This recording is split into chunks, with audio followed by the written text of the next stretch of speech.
God bless everybody. Today it is January 17th of 2023. This is a Daniel 8 update. There is a lot going on here, so let's go over a number of these articles. I'm just going to go through them real quickly because there's so much happening out here and I don't want to make this video too long. So first thing we're going to look at is Putin. Erdogan did have a discussion on the phone about normalization in Syria and how this is going to play out. One of the things that did come out of the meeting, if you go down through here, is that basically Turkey can't occupy Syria for this normalization of relations to occur. And so I think this is going to be a real problem for Erdogan, since he has the ambition and ideology of rebuilding this Neo-Ottoman Empire by the end of 2023. And so we'll see how that works out. I think Turkey's getting ready to invade. I don't think he's getting the answers he wants, and so I think this is going to happen in days, possibly weeks. And if you haven't noticed, Turkey's been in the news a lot here lately, and there's a reason for that, due to the time and season that we're in. Erdogan indicates that Sweden, the ratification of Sweden and Finland is running out for NATO, at least in their opinion, because they're not agreeing to the terms of basically forcing the Kurds to be on a terrorist list. And these Kurds reside in a lot of these areas, and so these governments have to try to deal with this under Turkey's pressure of getting them to be basically set up as a terrorist organization on these terrorist lists. And so the Kurds are under extreme pressure geopolitically for their survivability at this point. And in this article, it talks about the Syrian foreign minister indicates that no normal ties with Turkey without end of occupation. And this is not going to happen. I'm sorry, but this was a pipe dream for Syria to believe that Turkey is going to give up this ambition of removing this threat, their perceived threat on the border of Iraq, Syria, and Turkey with the Kurds, is not going away anytime soon. And Erdogan is going to remove this problem if he has any options here. He's going to do this. So, and if things weren't bad enough, the BBC is reporting that when Erdogan went to Sweden, he was angered because they had placed an effigy of him hanging upside down on a street lamp in Stockholm. And so there's a lot of tension going on here between NATO, Turkey, and Turkey deciding to stay in NATO. If their ambition is to go after the Kurds, this is not going to work well with NATO and its allies. And so I think that Erdogan is going to basically leave NATO before long. His ambition is to rebuild this Neo-Ottoman Empire, and I think he'll only use NATO as long as it's a tool to gain his ability to get this Neo-Ottoman Empire rebuilt. That's his whole goal, and so he's going to use whatever stepping stones he can until these exhaust, and then he'll move on, because they do not line up with his ideology. So, and here's another article from the Telegraph that basically indicates that Syria is requiring Turkey to remove its troops to restore ties, and Ankara and Damascus are not getting along. And this is the problem with Russia, is because Russia wants to hold Assad in place, but Turkey can't do what it's requiring to remove the threat from these Kurdish populations that seem to be a problem for Erdogan on his southern border. And so that's why I keep saying Putin doesn't really have a lot of options here. He's stuck in Ukraine and he's bogged down up there. And so Turkey's going to do basically what Turkey wants to do. He's just trying to get permission from all these areas and groups to do this, but I don't think that's going to play out well as we move forward, because I do believe Turkey is going to invade both Syria and Iraq, and Assad will fall as a nation. If you go back in history and you look at how that happened in the past during the Second Temple destruction, the Babylonian king was moving down through Syria south as they were pushing the Kurds or the Medes to the southeast. And then once the Kurds pooled down between Baghdad and Shush, down in that province of Elam, around the Ulai River, and between Shush, Iran, and Baghdad, that's when this alignment happens. And then, after that, Turkey attacks them. And so if you look at Isaiah, that's basically how it plays out. Israel's going to start this attack, but Turkey's going to end this attack with Iran. And they're going to be the person that eliminates this country, as Daniel 8 indicates. Now, part of what's going on here, or the other part of this equation, is that Netanyahu is changing the government to be much more far-right leaning. And he's doing a crackdown on the Palestinians and on the Jewish occupied areas. And this is causing an outcry throughout Lebanon, Palestine, Hamas, Hezbollah, the Palestinian Authority. All these different groups are speaking out about this, and they're having protests all over the place. And so Netanyahu's not going to stop this. This is part of his mandate that he believes that he has from this last election, was that one of the chants was they wanted to reform the government. Well, they're getting reform, and they don't necessarily like the reform that he's bringing to them. And in this article, this man here, Isaac Herzog, and nobody seems to, this man's not out in the public very often, but he is the leader of Israel. He's the president. Netanyahu is the prime minister. There is a difference. And so when we talk about that 12th leader in the modern day era of the Jews, the time they became a nation to today, Isaac Herzog is the 11th leader. And so there's one more to come, and he's applied through Antichrist, as I showed you through the paradigm. But Isaac Herzog's been coming out to try to mediate this judicial overhaul that Netanyahu's going on out here, and he's having all kinds of friction out here, and so this is starting to boil over to where they're having massive protests in the streets of Israel itself. So as 80,000 Israelis protest in Tel Aviv, the government is trying to figure out a way to shut these protests down. Now, in the past, this was actually a small protest. They've had other protests which have been in the millions at times.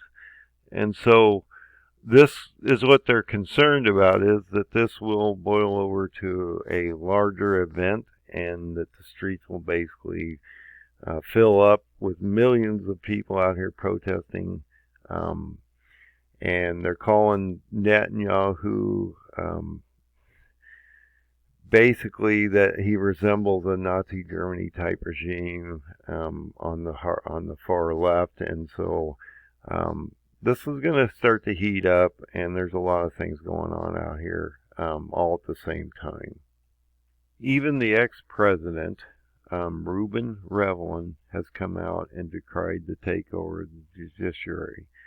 Now, Reuven Rivlin is part of that paradigm that I talked about. And so Isaac Herzog, Reuven Rivlin, and Erdogan of Turkey are the three main players in the paradigm, and how they reflect the kings of Judah in the past, and Nebuchadnezzar, Turkey, which represents Turkey today. And so if you look at this is Reuven Rivlin here. So if you look at this, this is all playing out and all the players are in place. And if you look at the paradigm, all these people, Netanyahu, Reuben Rivlin, um, Isaac Herzog, and Erdogan all play a part in the end times and how this is going to affect us as we move forward in the next 4.5 to 5 years. So they're trying to slow down also the funding to Hamas.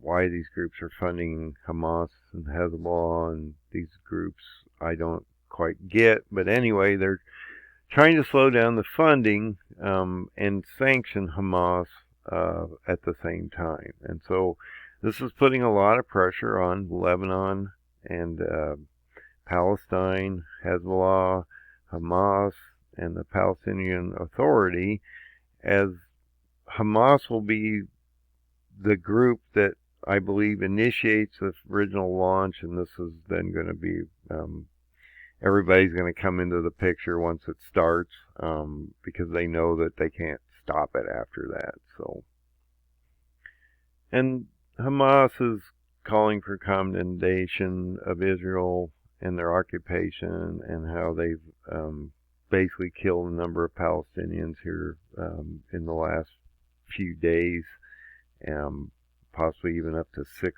people or more, if I'm not mistaken, based on the reports I'm seeing. And so this is going to boil over. This is not going to sit. Hamas isn't going to just wait and hope this gets better, okay? And so this Palestinian Islamic resistance movement is going to matter here soon, and they're going to attack Israel, I believe, possibly in the next week or so. We'll see what happens.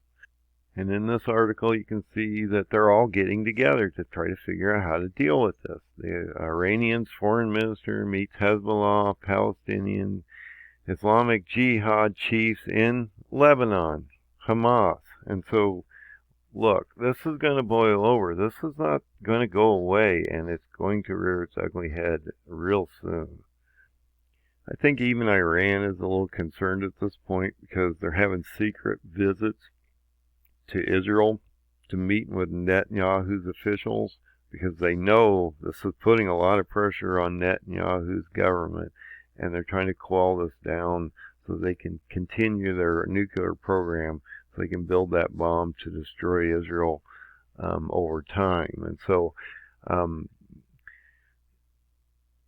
there's so many things going on out here, folks. I'm just trying to keep you up to date on these articles, how it's all playing out, and how I believe within the next few weeks we're going to see some kind of action on one side or the other. But I would, Israel is going to continue this removal of these people from the occupied areas, which are going to end up killing more Palestinians and people in that area, and this is just going to keep inflaming these groups, and over time they're just going to attack. I mean, they're already still frustrated about General Soleimani's death after 3 years, and now all this other stuff's happening, and so I just don't see this playing out well. And a number of the regional countries around all this are starting to sound out. We've had Jordan sounding off that this is going to end up badly.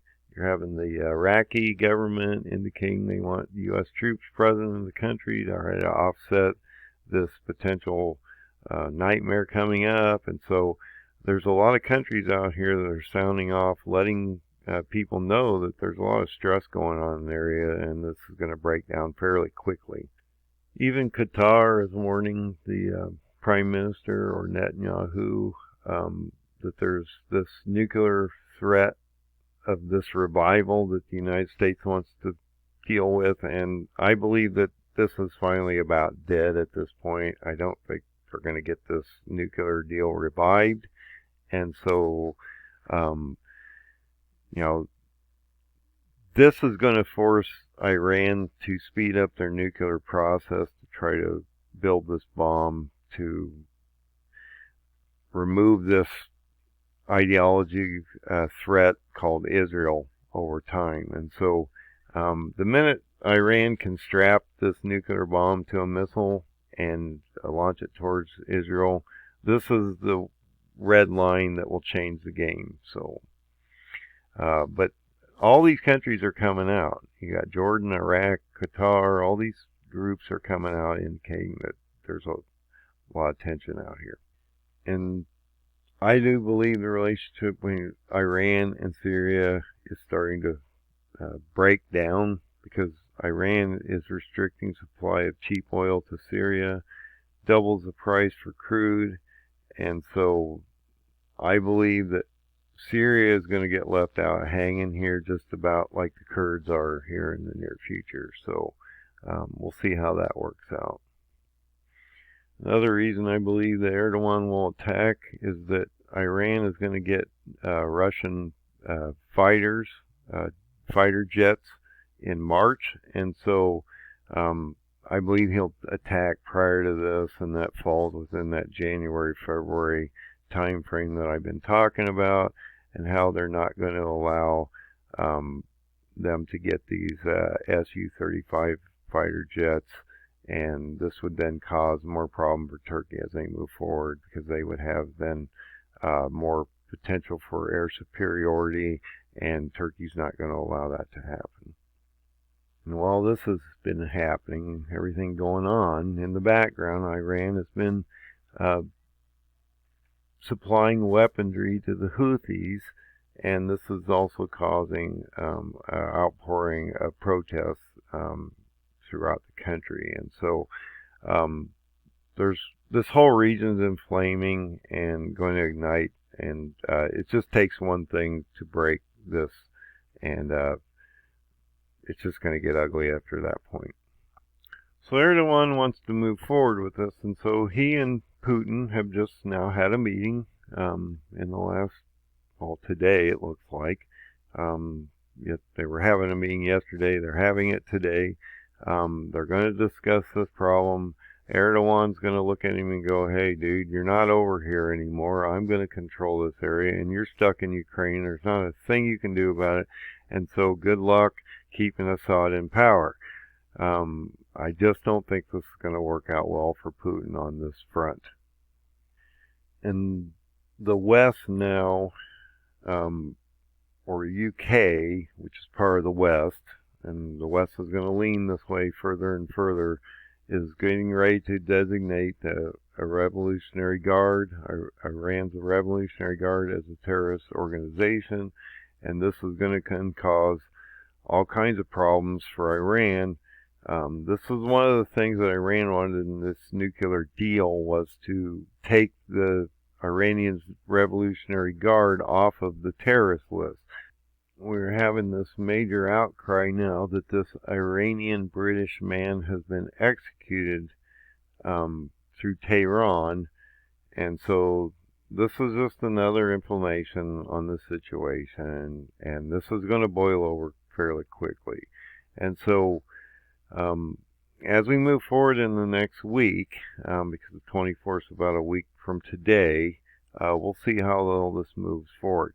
Now, do you realize in the prophecy, it indicates that Daniel seeing the vision on the 24th of the first day of the month, which would be January 24th. And the angel then comes to him, and then it indicates that he's been fighting, or Iran's been withstanding him for 21 days, and that's what I keep talking about. Israel is the first component, but then Turkey's going to come in later. And then after the 21 days, that would take you to the 24th, from the 3rd to the 24th, then Archangel Michael would be sent, and Turkey after them. And so I can't guarantee that on the 24th something massive is going to happen. I just guarantee that based on the prophecy of Daniel 10, he indicates that Daniel is standing on the Euphrates, watching all this play out in front of him, and he knows this is going to happen as he moves forward past the 24th. And so I've been talking about 21 days after, and I don't know if that gives us any insight, because it talks about this 21-day war, but it clearly indicates that that is prior to sending Michael. And so that's why I keep saying that 24th, between the 3rd and the 24th, is the dates that I indicate on that. and then as we move forward, we'll have to see what happens.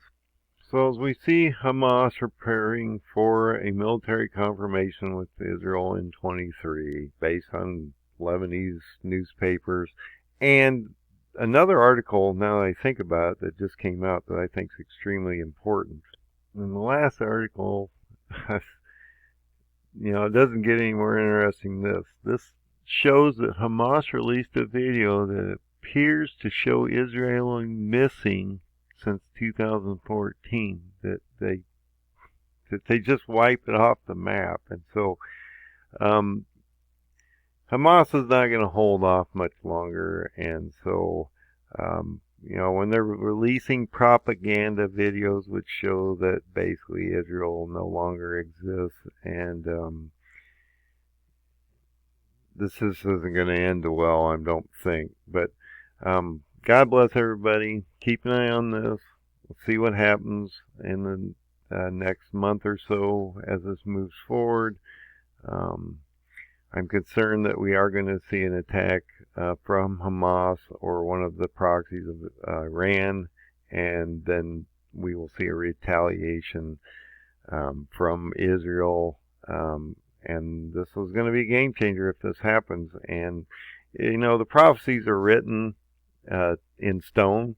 They are going to happen. Whether they happen in our time frame or not, we don't know. All we're doing is analyzing the situation and bringing this information to you so that you can be updated on what's happening out here. But it does look like Hamas will lead this charge, and they will attack Israel, and Israel will retaliate, and then that will start a process where Turkey also invades Syria, Iraq, and it indicates that Turkey actually is the one that eliminates the country of Iran over time, and so we need to watch how this plays out. God bless everybody. Find that open door. Find Jesus. He's the only way to the Creator. He's the only way to heaven. He's the only way to get your soul to the next plane of existence and to a better place. As this world crumbles, we're going to want to get to a better place. So, God bless. Keep safe out there. Prep if you're not. Things are going to break soon, and when it does break, everything's going to break all at the same time. And if we see that war with China and Taiwan happen, 90% of your products are going to be removed off the shelf due to export and import issues. And so you need to get ready. Hyperinflation is going to happen in 23, as the third seal indicates. And so these guys that are talking about deflationary, that won't happen. If the Middle East lights up, you're going to see those fuel prices spike, potentially 125, 150 or higher a barrel, and then your inflationary picture will look totally different than it does today. So God bless. Have a great night.